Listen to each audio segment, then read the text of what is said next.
Good evening, good afternoon, good morning, depending on the time you're watching this video. My name is Mr. Felix, and in this video, I'll be taking us on the topic differentiated teaching. Okay, so let's roll. Introduction. Now, you can agree with me that at basic level, differentiation consists of the effort of teachers to respond to variance among learners in the classroom. We have different personalities in our various classes. So, how do we respond or attend to each of these individuals? Let's look into that. So whenever a teacher reaches out to an individual or small group to vary his or her teaching in order to create the best out of that person, that is what we refer to as differentiation. Now, whenever you reach out to your scholar or a group of students, trying to get each and every one of them have the understanding of the the content you have to share, the topic or whatever instruction you're giving them at that point in time, you are doing what we call differentiation. That instruction you're giving is known as differentiated instructions. So now, what do we mean by differentiation? So here I said differentiated instruction is a teaching framework that involves meeting the needs of every student. Every student. Now, every student is different and every student has different needs. They need to be met in the classroom. I'll take that again. Differentiated instruction is a teaching framework that involves meeting the needs of every student. Every student is different and every student has different needs that need to be met in the classroom. Differentiated instruction provides students with different avenues of learning with the goal of supporting all learners in the classroom. There are many types of teaching strategies that can help you achieve the differentiation your students need. Beautiful. Why should we consider differentiation? Now here I say we should look at this. Now, when you look at these pictures here, now let's quickly look at the first one here. This first picture here, this one here, you can see where it says students, why differentiated instruction. Classrooms are filled with students who have different needs. That is point number one. Students who have different needs.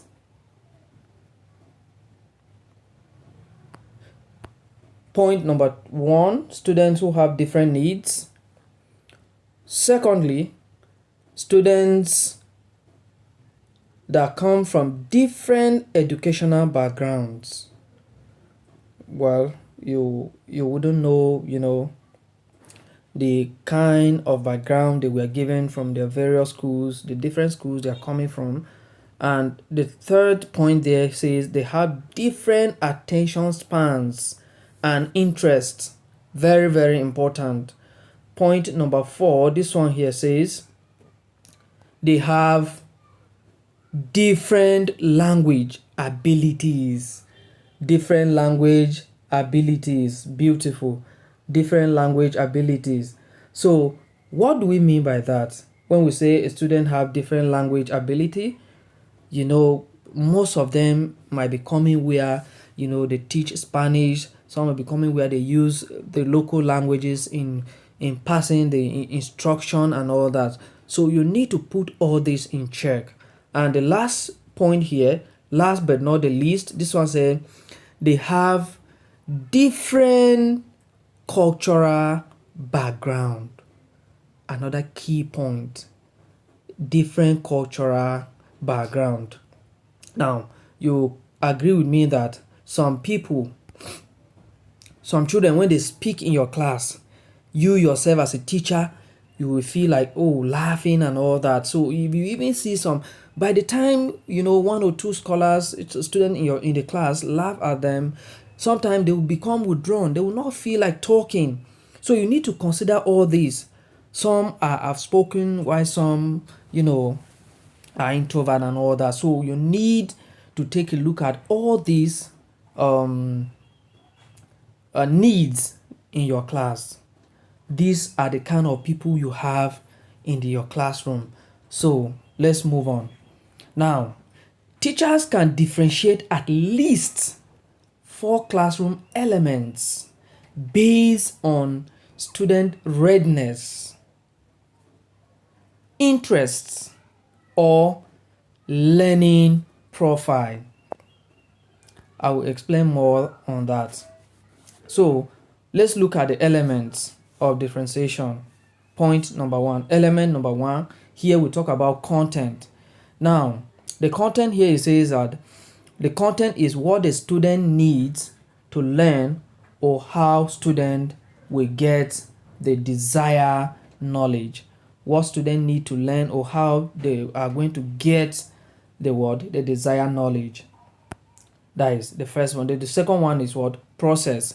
That is the activities in which the student engages in order to make sense of what you are trying to tell them or what you're trying to pass across.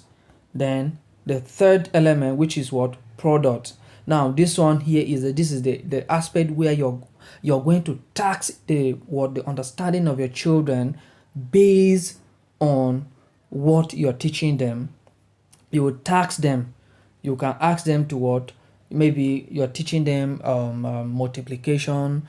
You could ask them, you know, maybe some you ask them to memorize, or you give them a task that has to what? Do with multiplication. And that is where you see some of them coming up with ideas on how to do all that. So you could also ask them, it involves rehearsing, and you also see the approach. You can give them a project and then see how some of them will apply the knowledge they've gained by doing that maybe hands-on project, and then you see them applying the knowledge they have acquired from their classmates and all that. And then we have the learning space.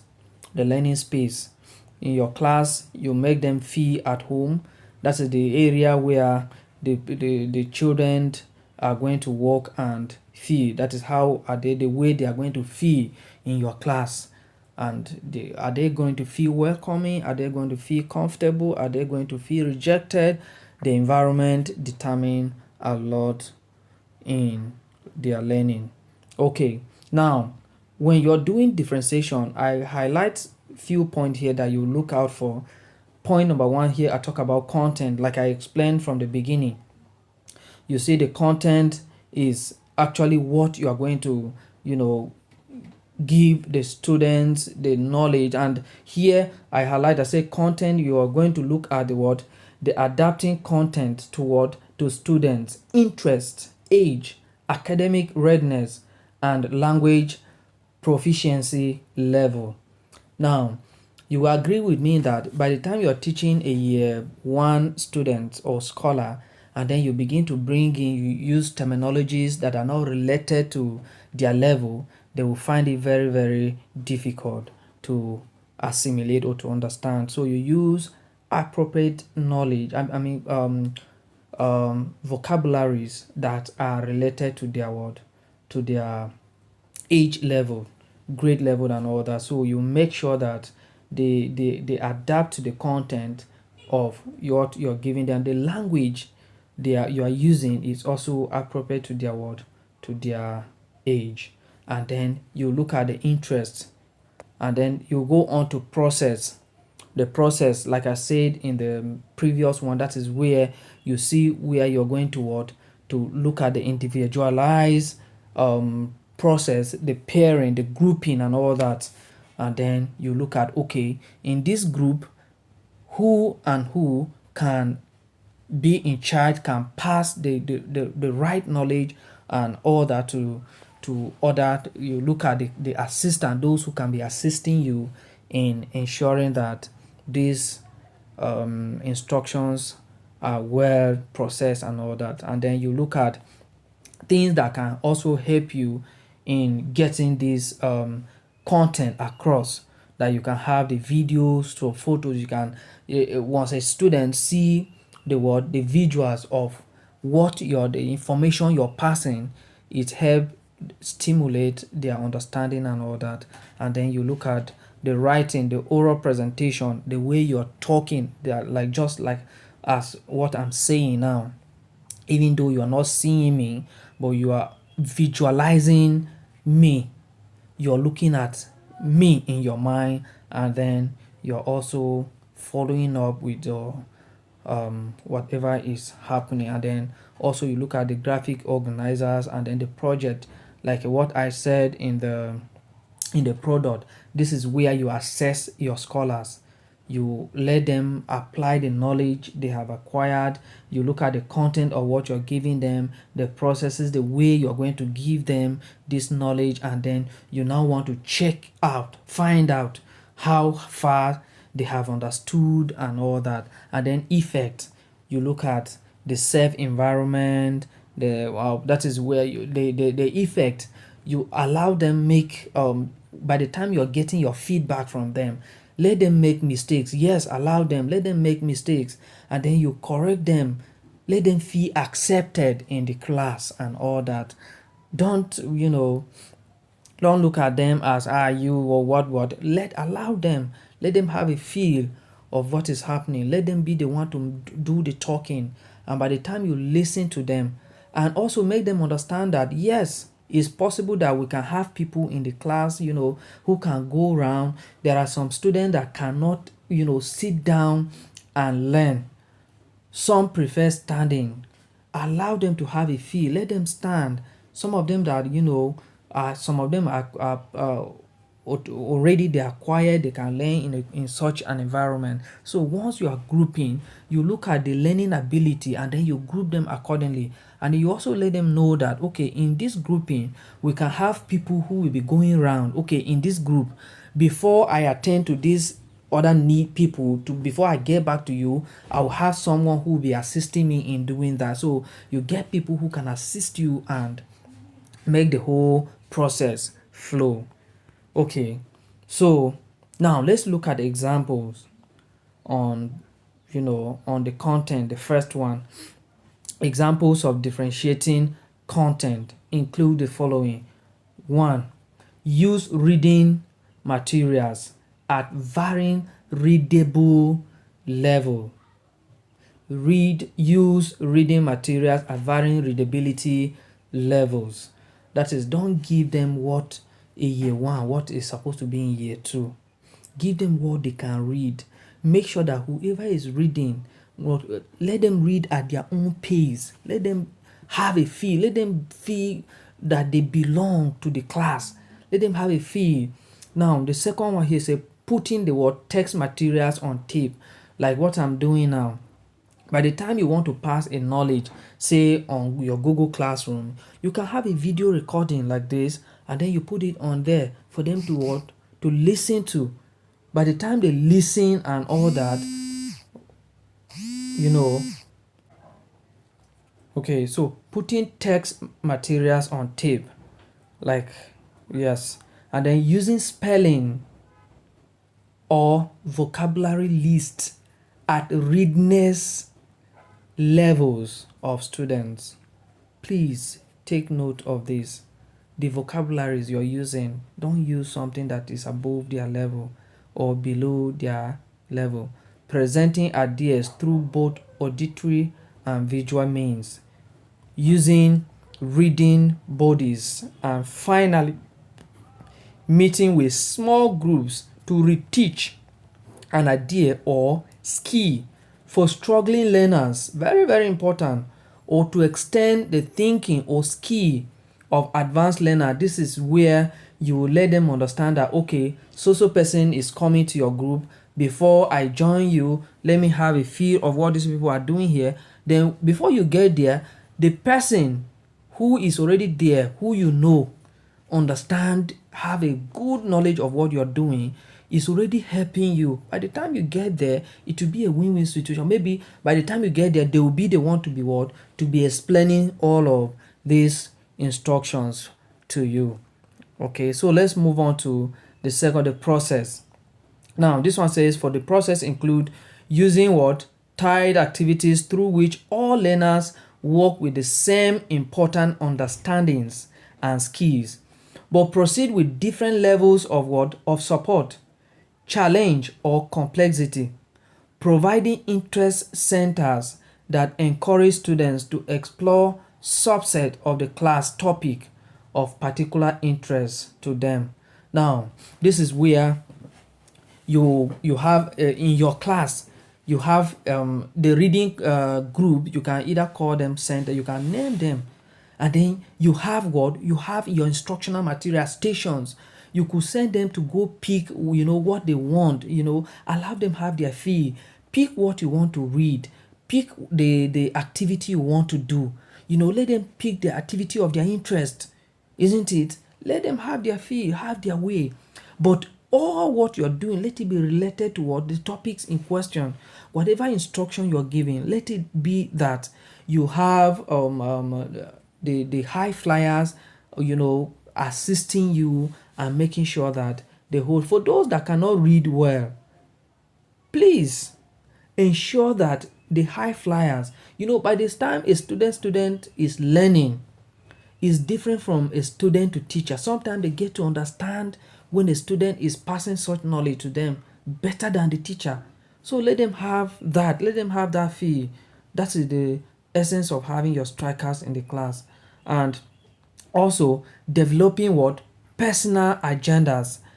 That is your task list written by the teacher, the task list written by the teacher, and contain both in common work for the whole class and work that addresses individual needs of learners to be completed either during specified agenda time or as students complete other work early.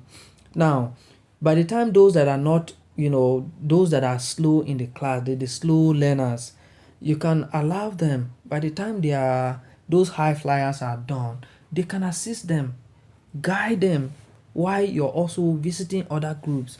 These people can go through, and then if there is no time, you then go for your breakfast. By the time they come back, those ones that they are lacking behind, allow them a few minutes to have a feel of other things, and then let them come back and continue with where they stop. And then the varying the length of time a student may take to complete a task in order to provide additional support for them. Beautiful. You look at the time, whatever instruction you're giving, please, it's very, very important. Look at the time.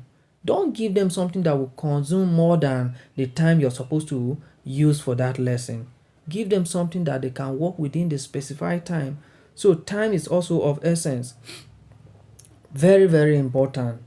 Okay, now here we said on product, it gives students options of how to express required learning.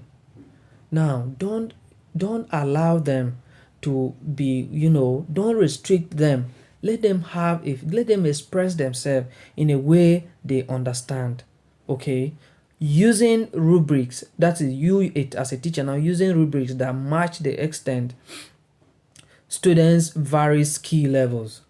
Don't mark them. If the way you mark the high flyers should be different from the way you mark the low learners.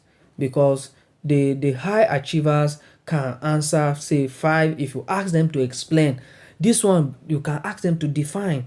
You're trying to achieve one thing. As those ones are explaining, gradually these ones too will start to explain, but from defining they can explain. Okay, from differentiating, they can, these ones can be listing while this one can list and differentiate. Okay, so but all you need to do is what, make sure that the marking what is not allow student to work alone or in group. Those that can work independently, of course let them work, but make sure they work in group, whereby those high flyers can always assist them. Okay, now create learning environments such that place where children can work quietly and without distraction. Very important. This is where the the the essence of classroom management will now come in. Make sure that the environment is conducive for your scholars to learn. Now, it's also, you create environment also, let it be inviting, where scholars can have collaboration. By the time they let your sitting arrangement be flexible, don't have a fixed arrangement. Let's have a flexible sitting arrangement where scholars can switch as they are turning their table. They are learning. Okay, they turn and face each other. They are discussing, and at the end of the day you ask them to what, to explain. That is what matters. Okay, now, moving on, you say this one also said setting out clear guidelines for independent work that matches individual needs. Beautiful.